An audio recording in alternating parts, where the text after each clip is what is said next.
Hey, everybody. Kim, Heather, if you don't know us, if this is your first time here, glad you're here. Welcome. And if you're returning, glad about that too. Okay, so we came to the table today with nothing. So we're going to talk about everything, okay? That's what we're just going to like hit and miss and roll and whatever, you know. I've been up since about 2 a.m. and did the clinic all day, and I'm tired. But that's okay. I want to talk a little bit about judging.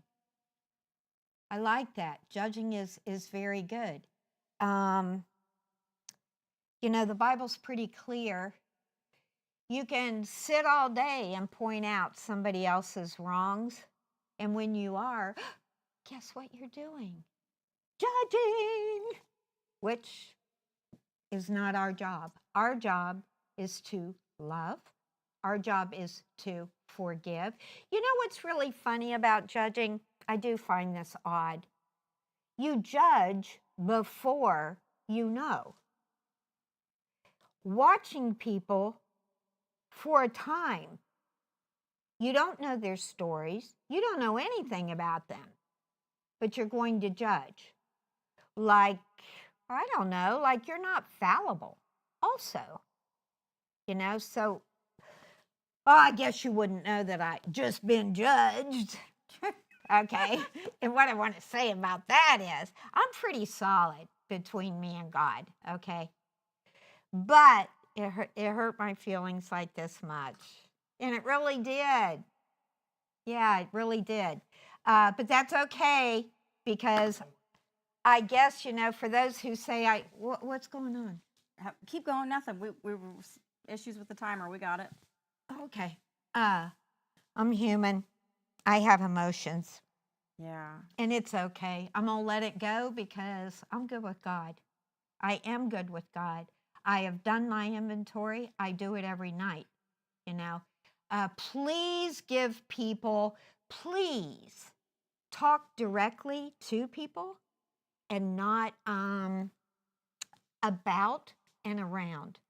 We're grown. I don't have to agree. You don't have to agree.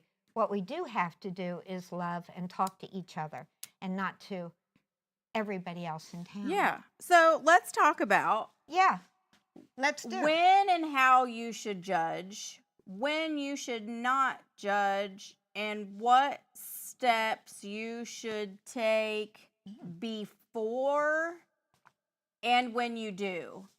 So, because, you know, we didn't really know what we were going to jump into. I don't have the addresses for Bible verses, but I'm going to tell you what I know, and you can go Google it. You get to go do your own Bible study. She's a tell you to Google all the time.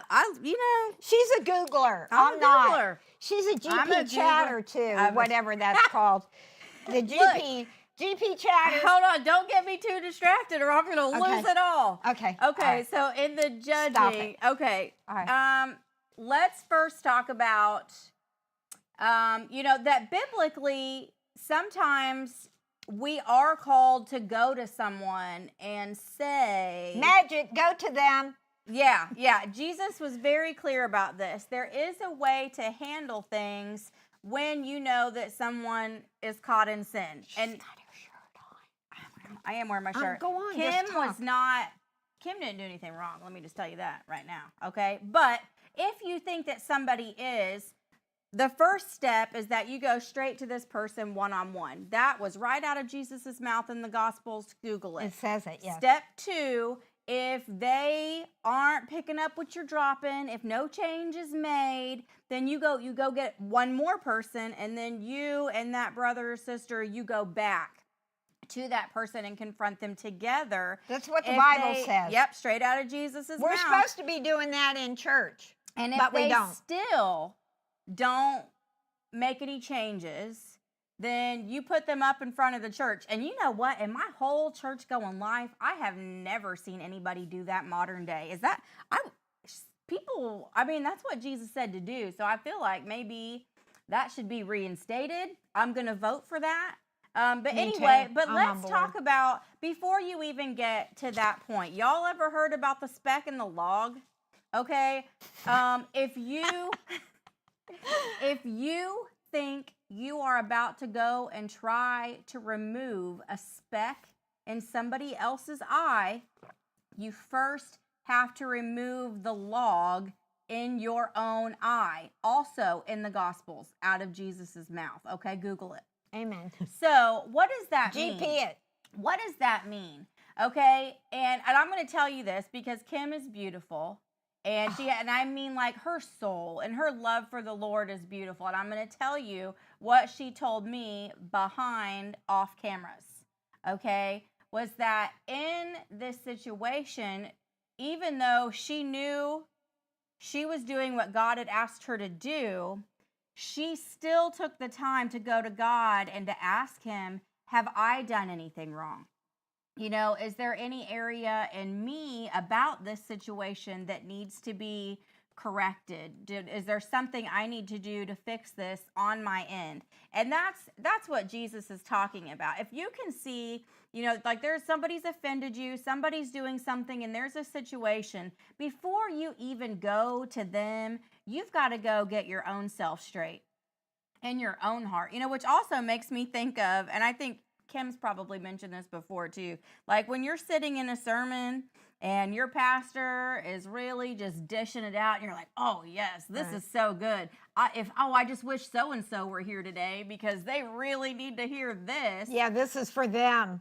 Yeah, and you know, it might be, okay, it really might be. But you should never be thinking about like this is for somebody before you're trying to figure out how can I apply this to my own life. Right. You know, that should always be the first. It should not be your first thought and your first action to go jump on another person to try to point out their wrongs and try to make them change. You should always be humble enough to stand before the Lord and say, where am I wrong? How can I change? How can I be better? You know what I love? So when they brought, I don't know, she's a prostitute and was, you know, having an affair with a married man, whatever it was, and they were going to stone her. Well, first off, you're supposed to bring the guy too, okay? But they didn't bring the guy. Oh, well, how's that happen? They didn't bring the guy, right? But it doesn't matter. Jesus said a most important thing, which goes across the board, not just the throwing of the stone. Every thought you throw, every word you throw, what did he say? Those of you who have not sinned, cast the first stone. Well, I don't know anybody like that. I don't know anybody who, and he could sit and draw in the dirt because he was sinless. But ain't none of us sinless, you know? Yeah. Where's grace and mercy? Where is it? All through addiction and all of that, I had so much mercy and grace and everything that has happened up until this point. You know, that's how we're supposed to be acting. Go on, I think it's just so important that we remember, because I kind of had to learn this lesson, not necessarily the hard way, but I was shocked that it was a lesson that I was having to learn. I got that. That we are all out here just doing our best, and we are all on the same spiritual journey of becoming less. You know, we must decrease so that he can increase, and we're all trying to, you know, just grow closer to Christ and to make it, you know, and to get through this life combating all of the spiritual battles, the fleshly battles. Everybody's on that path. And, you know, you think about, like, you have this inner monologue where you're like, oh my gosh, I can't believe I'm doing this, or I've made this mistake and I'm such an idiot, or I mean, whatever it is. And you're like, why am I always falling into this trap? And why do I keep getting stuck in this cycle? I mean, everybody else is there. You don't know it. Other people will look more put together than you. They'll sound more put together than you. But on the inside, you know, everybody's going through this. And then you'll look at some people and think, well, I think they should be further along because they've been in church for longer than me, or because, well, they are a leader. And yeah, they probably should be a little bit more along, but not necessarily. Maybe God has matured you and he's showing you things and he's giving you discernment. Maybe you're further along than you realize that you are. It's not about time, like chronological time. I mean, it's really about the quantity of time and the effort you put into your relationship with Christ and being better. But the point is that you're not the only one on this journey. So when you look at other people, instead of saying, well, they should be doing better because of who they are, or, I expect them to act a certain way.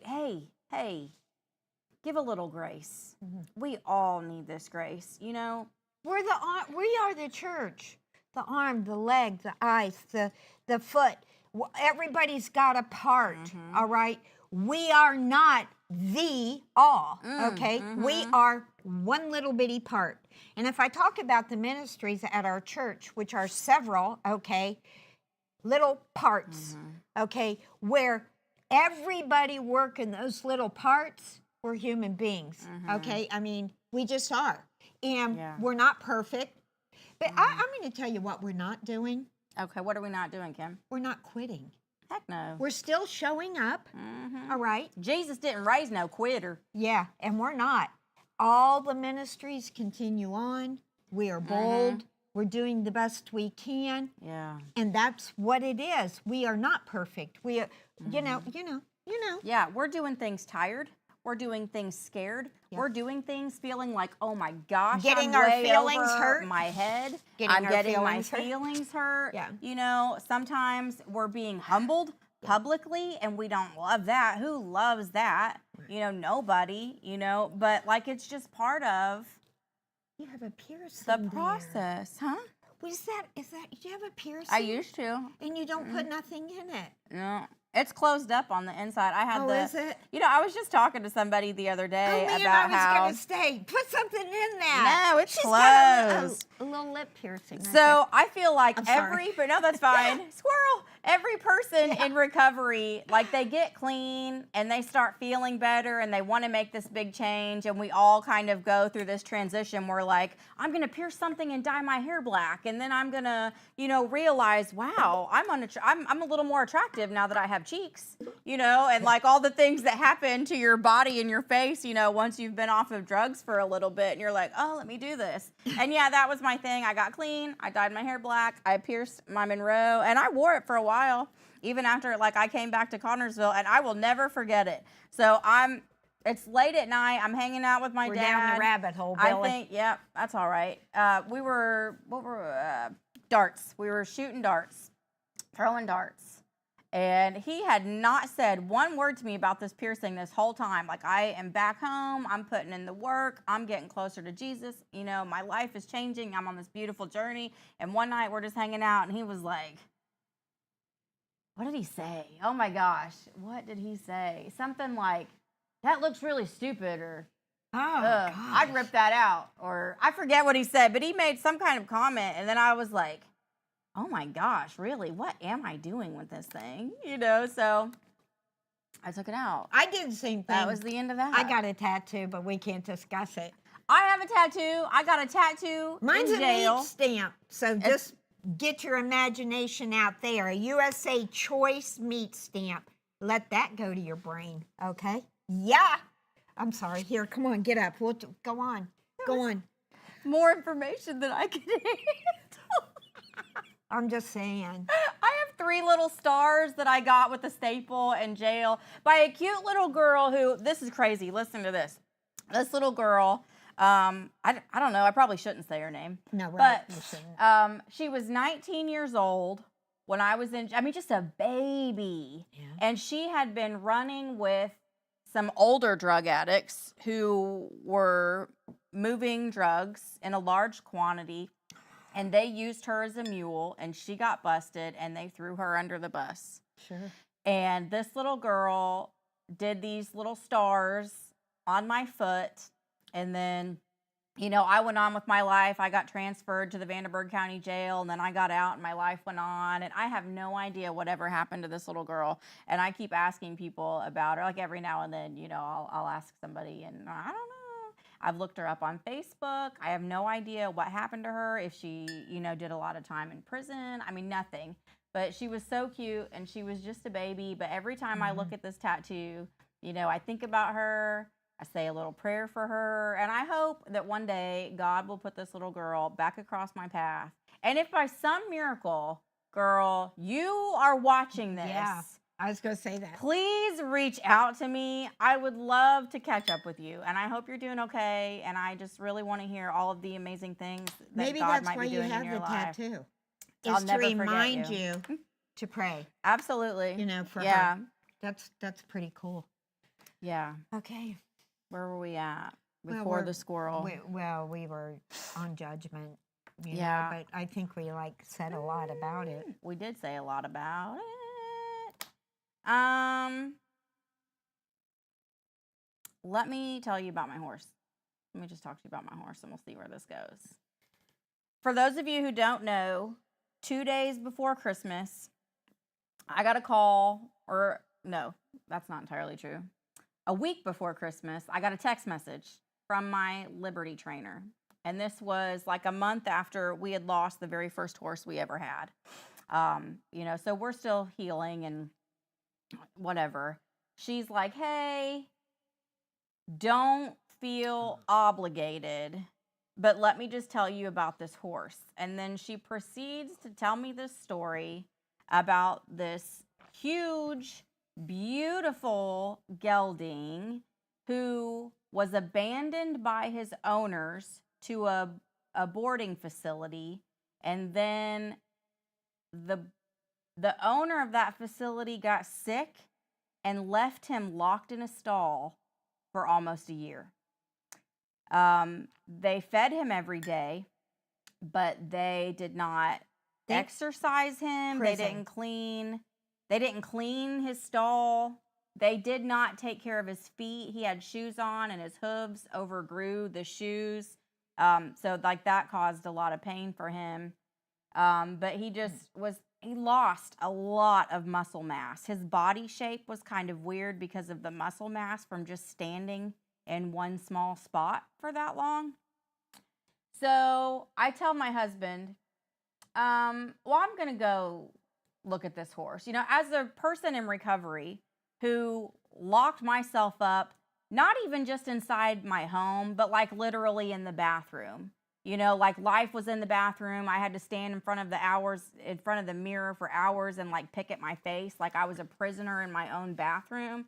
That just hit me so hard to think about him being locked in this place. So I tell my husband, I'm going to go just check out this horse. And he says, well, you might as well take the horse trailer. And then we go up 2 days before Christmas together. And my trainer is telling me, take your time, spend, a lot of time with them here, do whatever you want with them, check them out, don't feel rushed at all. We had him on the cross ties for 2 minutes, literally 2 minutes. Yeah. And we're brushing him, and my husband looks at me and he's like, this is dumb. Can we just put him on the trailer? So that's what we did. We put him on the trailer. We brought him home. He was in so much pain for 2 days. We literally thought he was going to die. He did eventually get over that. And he was laying down, was not trying to get up, would not eat food, had tears, the whole thing, so much pain. And we were already doing everything we could do. So it was really just we pray and we wait. And so that was 2 days before Christmas. And now here we are, 2 weeks into March? So all of January, all of February, 2.5 months that we have had this horse.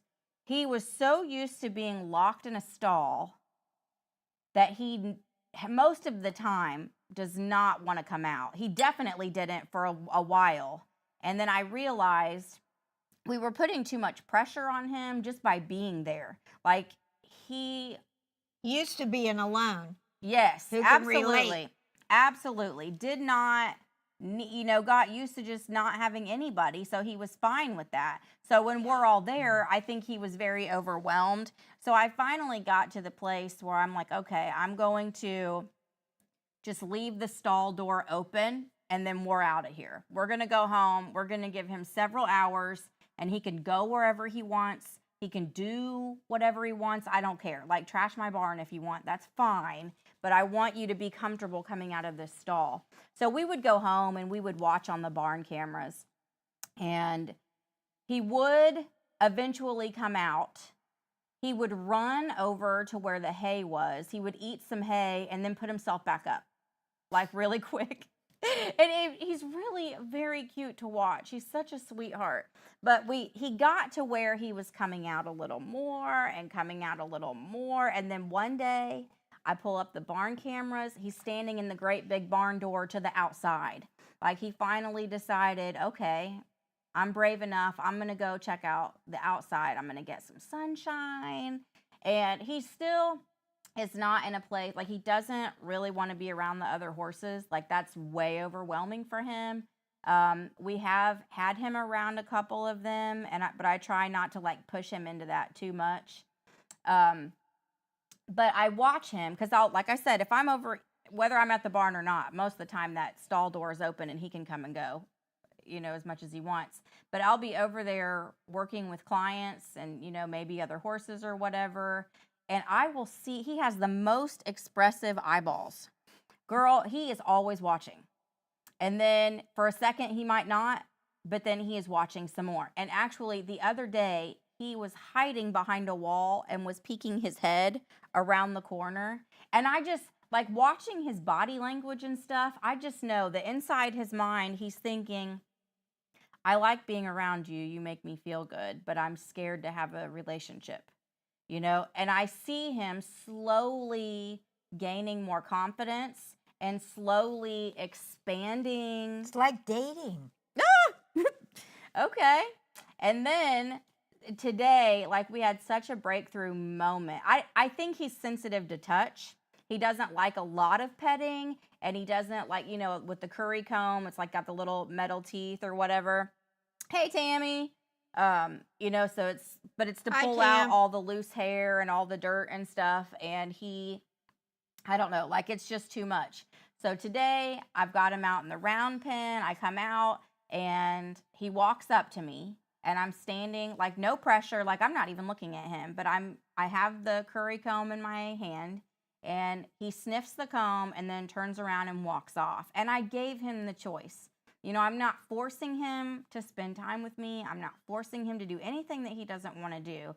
I'm letting him think about it and take his time and to do what he needs to do, because this is his healing journey. It's up to me, to just, like, read his body language and to find out what he needs and how I can support him or whatever. So, and just to let him know, like, I'm a safe place for you and I love you and I'm going to be here and I'm going to walk you through this. So anyway, he walks away from me for a while, and then I waited, and then I walked off, tossed the curry comb on the ground, and then walked off.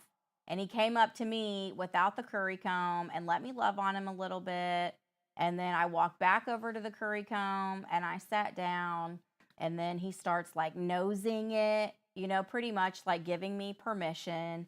And then I was able to pick it up, and he really, really wanted his chin scratched, and he let me do that with the curry comb. And that was just such a win, because all that time I was patient. I waited.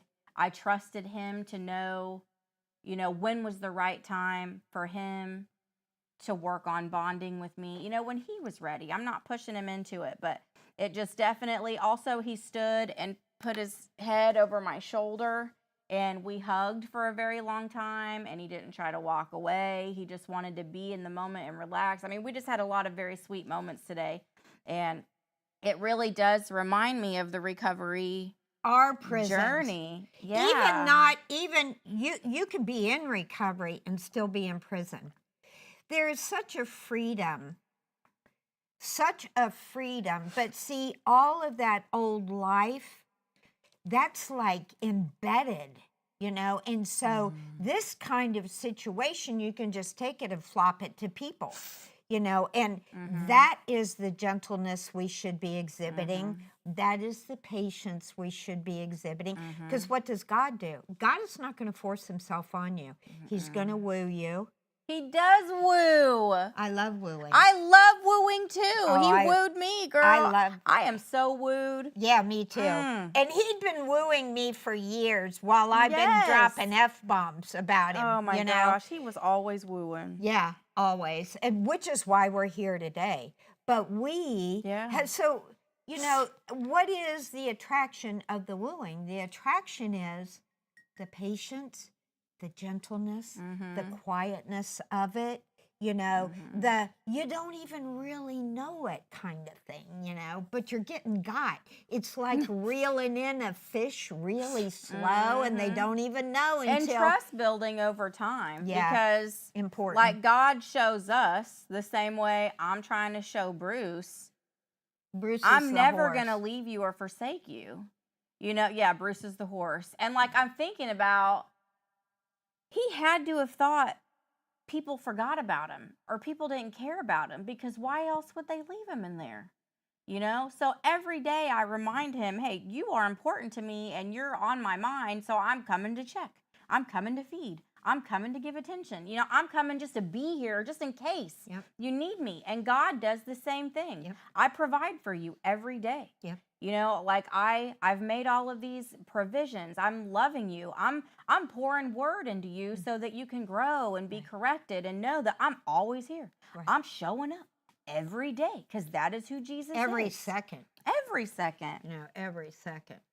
Yeah, every second. It's an amazing thing, but it does take gentleness and patience on his part. And like we're supposed to love like he does. And we're supposed to bear one another's burdens. So while you're bearing somebody's burdens, I mean, you've got to be patient with them. You know, try to see where they're coming from. Where's the empathy? You know, a lot of times we can't understand where someone is at, but we can still be kind. One of my patients and I were talking about that today. What happened to, she had a she had a shirt on, be kind. And it was like so weird. I'm like, that's what we're talking about. What happened to being kind instead of flipping the bird, passing somebody at 90 miles an hour? That might be somebody's grandma. I mean, it just, you know, we're not kind anymore. Be kind. It's free. It's free. Be patient. It's free. It's free. Yeah? Amen, it is. Yeah. Free 99. Oh, that's pretty cute. FREE, that spells free. Creditreport.com, baby. Saw their ad on my TV. Thought about going, but was too lazy. Now instead of looking fly and rolling fat, my legs are sticking to the vinyl and my posse's getting laughed at. FREE, that spells free. Creditreport.com, baby. That rapping is just for me. I think it's cool, but hey, I'm a fool. But we are cool. It's for me. Okay, that's all I got. Cut the cameras. Yep, we're done.